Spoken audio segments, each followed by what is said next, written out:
ఎలాంటి అనారోగ్య సమస్యలకైనా సిమ్టమ్స్ కాదు రూట్ కాజ్ ని సరిచేయటం సెల్ హెల్త్ క్లినిక్ ప్రత్యేకత.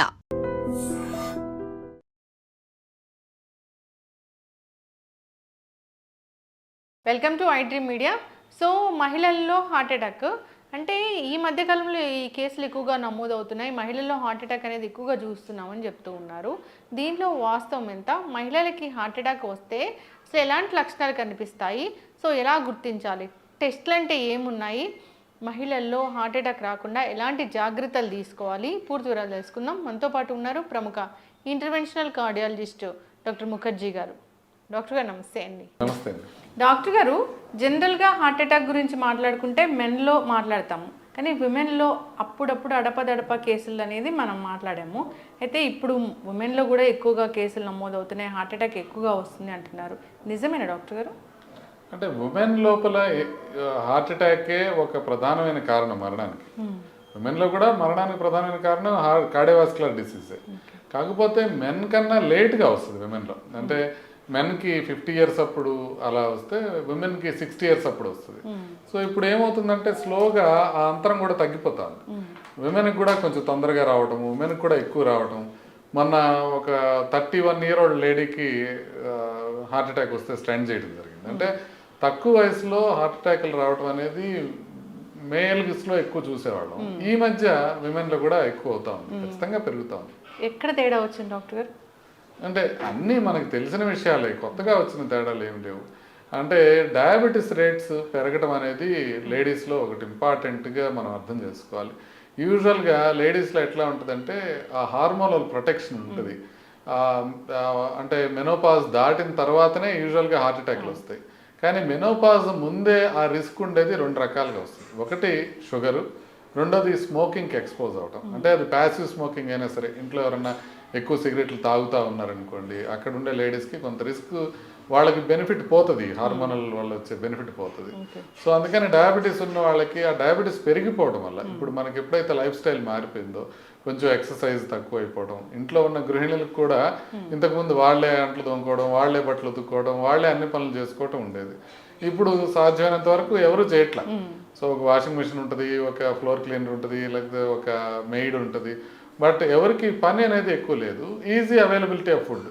ఇంతకుముందు ఏమైంది, లేడీస్కి కొంచెం లాస్ట్లో తినడం అట్లా ఉండేది. సాధ్యమైనంత వరకు వాళ్ళకి ఫుడ్ తక్కువ ఉండేది. ఇప్పుడు ఏమవుతుందంటే ఫుడ్ అబండెన్స్లో ఉంటుంది, మంచి విషయమే. కాకపోతే ఆ మంచి విషయంతో పాటుగా ఫుడ్ అబండెన్స్తో పాటుగా ఆ కార్బోహైడ్రేట్స్ అనేవి అధికంగా అయిపోవడం, సాచురేటెడ్ ఫ్యాట్స్ అధికంగా అయిపోవడం, వీటి వల్ల హార్ట్ అటాక్లు రావడం పెరుగుతుంది. సో ఓవరాల్గా మనకి లైఫ్ స్టైల్ మాడిఫికేషన్తో డయాబెటీస్ అనేది, మెటబాలిక్ సిండ్రోమ్ అనేది ఎక్కువ అయిపోవటం వల్ల, కొన్ని కల్చరల్ చేంజెస్ మన లివింగ్లో రావటం వల్ల, ఈ 2 కారణాలు ప్రధానంగా చూస్తాను నేను హార్ట్ అటాక్ ఉమెన్లో పెరగడానికి. అయితే ఉమెన్లో హార్ట్ అటాక్ చాలా సైలెంట్గా వస్తుంది అంటారు, అది ఏంటి డాక్టర్ గారు?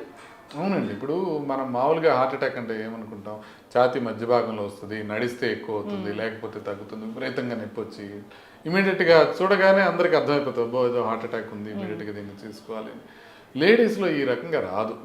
లేడీస్లో ఏ విధంగా వస్తుంది అని అంటే, కొంచెం ఆయాసం రావడం, లేకపోతే కొంచెం బ్యాక్ ఏక్ రావడము, కొంచెం గ్యాస్ లాగా రావడము, ఆ సిమ్టమ్సే డిఫరెంట్గా ఉంటాయి. అంటే వాళ్ళు ఎక్స్ప్రెస్ చేయడంలో డిఫరెంట్ అని కాదు, సిమ్టమ్సే కొంచెం డిఫరెంట్గా ఉంటాయి. సో మేల్స్కి వచ్చినట్టుగా అట్లా క్లాసిక్గా రావు, కొంచెం డిఫరెంట్గా వస్తాయి. అందుకనే లేడీస్లో గుర్తుపడటం కష్టం అయిపోతుంది. సైలెంట్ హార్ట్ అటాక్స్ కూడా లేడీస్లో ఎక్కువ. నార్మల్గా సైలెంట్ హార్ట్ అటాక్స్ డయాబెటీస్ ఉన్న వాళ్ళకి, హైపర్ టెన్షన్ ఉన్న వాళ్ళకి, ఏజ్ ఎక్కువ అట్లా ఉంటుంది. అట్లాగే లేడీస్లో కూడా సైలెంట్ హార్ట్ అటాక్స్ ఎక్కువ వస్తాయి. సో దాంతోపాటుగా ఈ లక్షణాలు ఉంటాయి అన్నమాట, డిఫరెంట్గా వస్తాయి కొంచెం. ఎస్పెషల్లీ షుగర్ ఉన్న లేడీస్లో అసలు చాలాసార్లు హార్ట్ అటాక్ వచ్చిందనేది తెలియకపోవచ్చు. సో అందుకనే ముందుగా చెకప్ చేసుకోవడం, కొంచెం ఎక్కువగా ఆలోచించడం. అంటే ఇప్పుడు మనం ఏంటంటే లేడీ అనగానే 35 years లేడీ వచ్చింది, ఆవిడకి చెస్ట్ పెయిన్ అనగానే ముందు కార్డియాలజిస్టులు, ఫిజిషియన్స్ అందరూ కూడా ఈవికి ఏదో గ్యాస్ అయి ఉంటుంది, ఈవికి హార్ట్ అటాక్ అయి ఉండదు అనేది ముందే ఒక అభిప్రాయానికి వస్తారు. అందుకని డయాగ్నోసిస్ కూడా కష్టం అయిపోతుంది. సస్పెషన్ తక్కువ ఉంటుంది కాబట్టి డయాగ్నోసిస్ కష్టం అవుతుంది. సో అందుకే ట్రీట్మెంట్ కూడా డిలే అవుతుంది. సో లేడీస్లో హార్ట్ అటాక్ వస్తే కనుక వాళ్ళలో ట్రీట్మెంట్ డిలేస్ అనేవి కామన్.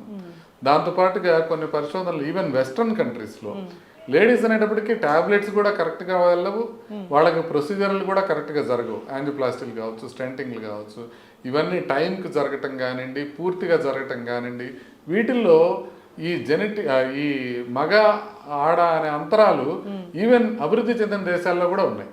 ఈవెన్ మన దేశంలో కాకుండా మిగతా దేశాల్లో కూడా ఉన్నాయి.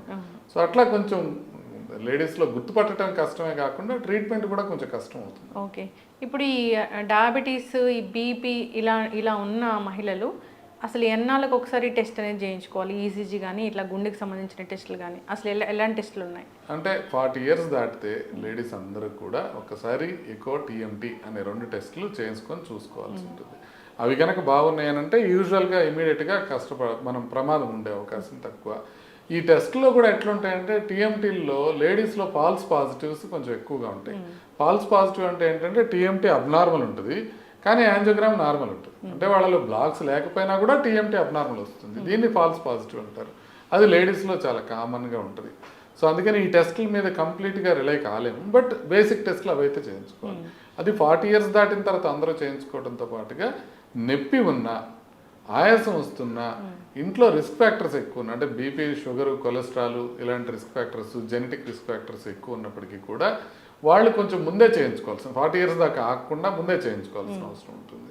సో సిమ్టమ్స్ ఉన్నా, రిస్క్ ఫ్యాక్టర్స్ ఉన్నా, 40 years దాటినా ఈ 3 సందర్భాల్లోనూ లేడీస్ మెయిన్ ఈ 2 టెస్టులు ఎకోను టీఎంటీ 2 చూసుకుంటే సరిపోతుంది. ఓకే, అయితే ఇప్పుడు 30-35 years వాళ్ళకి హార్మోన్స్ అనేవి మమ్మల్ని ఏదైతే ప్రొటెక్ట్ చేస్తాయో అవి ప్రొటెక్ట్ చేయవా ఈ హార్ట్ అటాక్ నుంచి? అయితే అంటే ప్రొటెక్ట్ చేస్తాయి. అందుకే మెనోపాజ్ వరకు ఈ ఏజ్లో ఉన్న వాళ్ళకి హార్ట్ అటాక్లు తక్కువ వస్తాయి.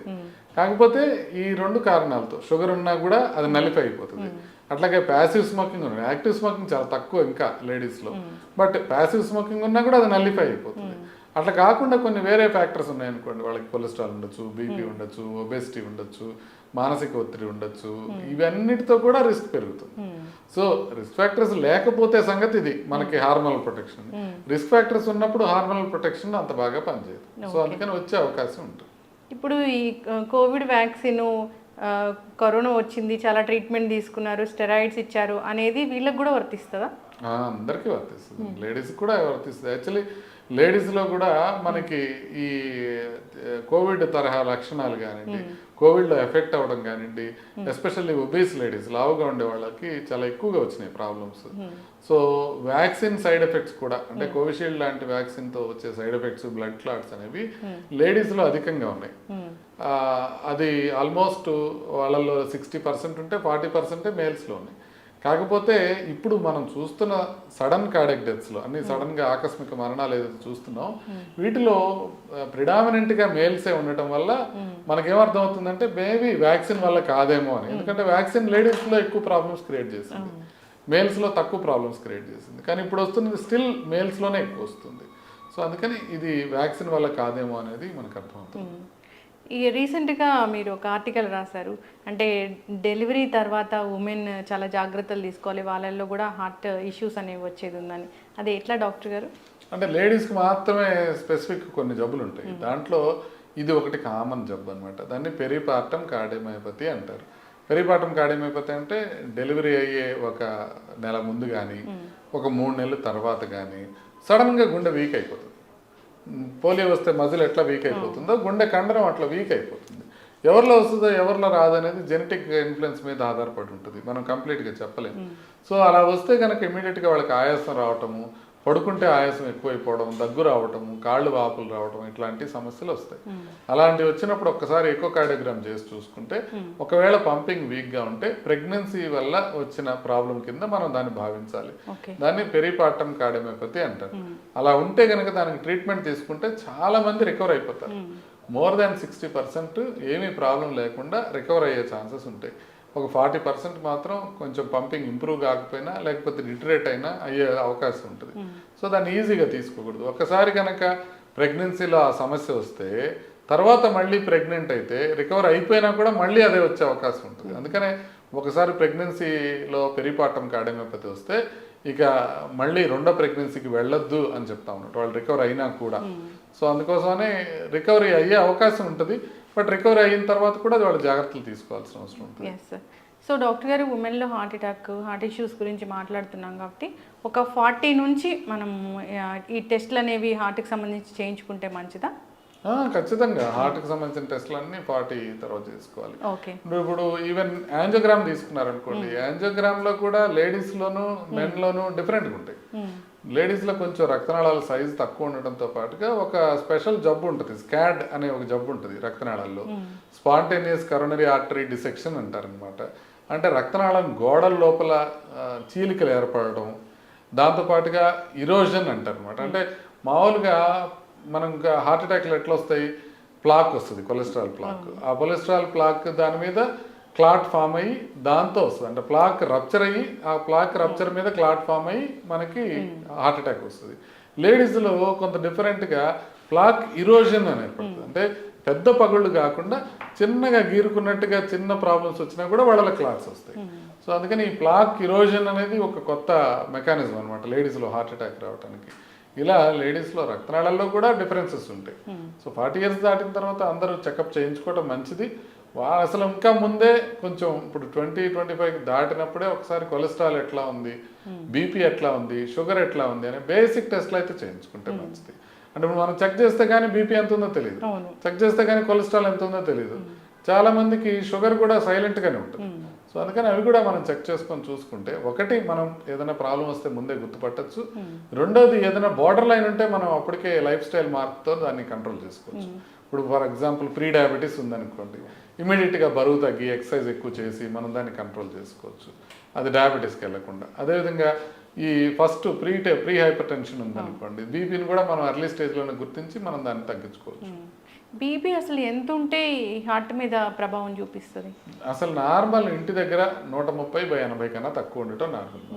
130/80 కన్నా ఇంటి దగ్గర ఎక్కువ ఉన్నా, 140/90 డాక్టర్ దగ్గరికి వెళ్ళినప్పుడు ఉన్నా అది మనకి హార్ట్ పైన ఎఫెక్ట్ కలిగిస్తుంది. అంటే హార్ట్ అటాక్ వచ్చే అవకాశాన్ని అది 24% పెంచుతుంది. స్ట్రోక్ వచ్చే అవకాశం, పక్షవాతం వచ్చే అవకాశాన్ని 42% పెంచుతుంది అది. అందుకే మనం బీపీ ఉందంటే ఖచ్చితంగా దాన్ని ట్రీట్ చేసుకోవాల్సిన అవసరం ఉంది. ఉమెన్కి కూడా అదే, ఉమెన్కి కూడా అంతే ఉంటుంది, సేమ్ లెవెల్స్, మనకి బీపీ లెవెల్స్ సేమ్గా ఉంటాయి. ఓకే. అంటే ఎప్పుడైనా 130 ఉండి లేదా 120 ఉండి ఈ డయాస్టాలిక్ అనేది 90 ఉంటే అది అబ్నార్మలే, 80 కన్నా తక్కువ ఉండాలి. సో ఎప్పుడు చిన్న వయసులో ఏంటంటే సిస్టాలిక్ అనేది నార్మల్ ఉండి డయాస్టాలిక్ ఎక్కువ ఉంటుంది. అది కామన్, 130/90 అనేది కామన్, బట్ అది అబ్నార్మల్. సో ఏజ్ పెరిగే కొద్ది, ఇప్పుడు 70 years వచ్చినాయి అనుకోండి, అప్పుడు ఎంత ఉంటుందంటే 150/60 అట్లా ఉంటుంది. అంటే అది సిస్టాలిక్ ఎక్కువ ఉంటుంది, డయాస్టాలిక్ తక్కువ ఉంటుంది.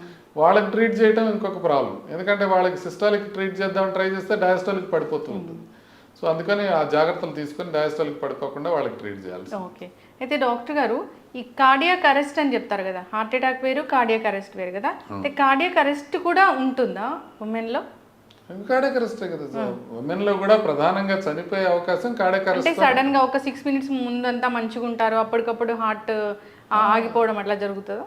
హార్ట్ అటాక్ వచ్చిన మొదటి గంటలో చనిపోయే అవకాశం చాలా ఎక్కువ ఉంటుంది. మొదటి గంటలో అంటే హార్ట్ అటాక్ వచ్చిన తర్వాత మనం హాస్పిటల్కి వెళ్ళే లోపల చనిపోయే వాళ్ళు చాలా ఎక్కువ మంది ఉంటారు. సో అందుకోసమని హార్ట్ అటాక్ వచ్చినప్పుడు కార్డియాక్ అరెస్ట్ వచ్చే లోపల ముందు హాస్పిటల్కి చేరుకోవాలి. అందుకే హార్ట్ అటాక్ సివియర్ పెయిన్ ఏదైనా వస్తే ఇమ్మీడియట్గా హాస్పిటల్కి రీచ్ అవ్వడం అనేది చాలా ఇంపార్టెంట్. ఓకే. అసలు ఉమెన్కి హార్ట్ ఇష్యూసే రాకూడదు అంటే జాగ్రత్తలు ఏముంటాయి? మెన్ ఏ విధమైన జాగ్రత్తలు తీసుకోవాలో ఉమెన్ కూడా అదే జాగ్రత్తలు తీసుకోవాలి. అంటే ఆహారం విషయంలో జాగ్రత్తలు తీసుకోవటం, బరువు జాగ్రత్తగా మెయింటైన్ చేసుకోవటం, వ్యాయామం రెగ్యులర్గా చేసుకోవటం, మనం మానసిక ఒత్తిడి తగ్గించుకోవటం, నిద్ర సరిగ్గా పోవటం, ఇవి ఏదైతే మగవాళ్ళలో ఉపయోగపడతాయో అదే లేడీస్లో కూడా ఉపయోగపడతాయి. సో కాకపోతే ఓన్లీ అడ్వాంటేజ్ ఏంటంటే ఇప్పుడు దాకా లేడీస్కి వ్యసనాలు చాలా తక్కువ, ఇండియాలో వ్యసనాలు తక్కువ ఉంటాయి లేడీస్కి. దానికి తోడు కొంత కష్టపడి పని చేస్తారు మెన్ కన్నా కూడా. ఇప్పుడు అంతా అదే మనం అనుకున్నట్టుగా తగ్గిపోతూ ఉంది. సో అందువల్ల కొంత సహజ సిద్ధమైన అడ్వాంటేజెస్, హార్మోనల్ అడ్వాంటేజ్ కాకుండా ఈ అడ్వాంటేజెస్ కూడా ఉంటాయి. ఇప్పుడు కొత్తగా విమెన్ వేపింగ్ చేయడం మొదలుపెట్టారో, స్మోకింగ్ చేయడం మొదలుపెట్టారో, ఆల్కహాల్ అనేది ఎప్పుడైతే ఆ అప్పర్ సోషియో ఎకనామిక్ గ్రూప్స్లో కామన్ అయిపోతుందో లేడీస్లో, అప్పుడు మనకి అడ్వాంటేజెస్ అన్నీ పోయే అవకాశం ఉంటుంది. ఓకే. అయితే సిటీ కరోనరీ యాంజియో అని ఆ మధ్య ఎక్కువగా విన్నాము. అది ఒకసారి చేయించుకుంటే 3 ఏళ్ల వరకు భయం లేకుండా ఉంటుందా డాక్టర్ గారు? సిటీ కరోనరీ యాంజియోగ్రామ్ నార్మల్ ఉంటే 5 ఏళ్ల వరకు యూజువల్గా పెద్ద పట్టించుకోవాల్సిన అవసరం ఉంటుంది. సో యూజువల్గా సిటీ కరోనరీ యాంజియోగ్రామ్ నార్మల్ ఉంటే ఈ ప్రాబ్లం వచ్చే అవకాశం తక్కువ. కాకపోతే అట్లనే సిటీ కరోనరీ యాంజియోగ్రామ్లో కాంట్రాస్ట్తో పాటు రేడియేషన్ కూడా ఉంటుంది. సో అందుకని రెగ్యులర్గా అవసరం లేదు, భయపడి చేసుకోవాల్సిన అవసరం లేదు. ప్రెగ్నెన్సీలో చేయకూడదు, సిటీ అనేది చాలా డేంజరస్. సో అందుకోసమని మనం చాలా జాగ్రత్తగా చూసుకొని ఒకవేళ అవసరం అని అనుకుంటే చేసుకోవచ్చు సిటీ కరోనరీ యాంజియోగ్రామ్. ఎస్, చక్కటి ఇన్ఫర్మేషన్ డాక్టర్ గారు. ఉమెన్ తన హెల్త్ గురించి తాను ఆలోచించుకోవాలి. సో ఎప్పుడైనా ఉమెన్ ఎలా ఉంటారంటే ఇంట్లో అందరి హెల్త్ గురించి ఆలోచిస్తారు కానీ తను ఒక టెస్ట్ చేయించుకోవాలన్నా చేయించుకోరు. సో ఫోకస్ పెట్టాలి హెల్త్ మీద. ఖచ్చితంగా తను కూడా హాస్పిటల్ వెళ్ళాలి, టెస్టులు చేయించుకోవాలి. డాక్టర్ని సంప్రదిస్తే తెలుస్తుంది అసలు అవసరమా లేదా అనేది. ఇప్పుడు దాకా లేడీస్ ఎట్లుంటుందంటే మనకు బ్రెస్ట్ క్యాన్సర్ ఉందా లేదా, లేకపోతే ప్యాప్ స్మియర్ చేయించుకున్నావా లేదా, దీని మీద కాన్సన్ట్రేషన్ ఉంటుంది కానీ హార్ట్ చెకప్ చేయించుకున్నావా లేదా అనే కాన్సన్ట్రేషన్ ఉండదు. ఇప్పటి నుంచి అది కూడా జాగ్రత్తలు తీసుకుంటే బాగుంటుంది. చక్కటి ఇన్ఫర్మేషన్ డాక్టర్ గారు, ఫాలో అవ్వాలని కోరుకున్నామండి. నమస్తే. Sir, one life lesson what medicine has taught you. Whatever you can do without expecting.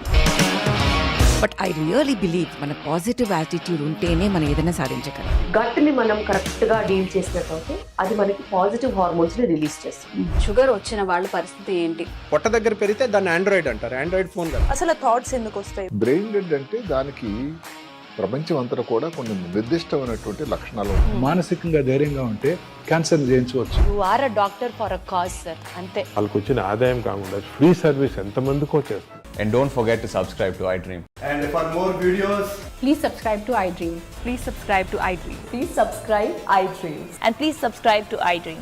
For more videos, subscribe to iDream. please like, share and subscribe to the channel. Congratulations, iDream. Subscribe to iDream. Subscribe to iDream. So subscribe to iDream Media. iDream కి iDream team అందరికి huge congratulations. Please subscribe iDream Media. Please subscribe to iDream. Subscribe iDream. Please subscribe to iDream. iDream అంటే నా కళల ఛానల్ను subscribe చేసుకున్న నోరు తిరుగుతలేదు, మీరైతే గంట గుర్తు కొట్టండి. For more such videos, please subscribe to iDream. Subscribe to iDream. Please subscribe to iDream. Please subscribe iDream Media. Please do subscribe to iDream. Please subscribe to iDream Media. For best entertainment and information, please subscribe iDream.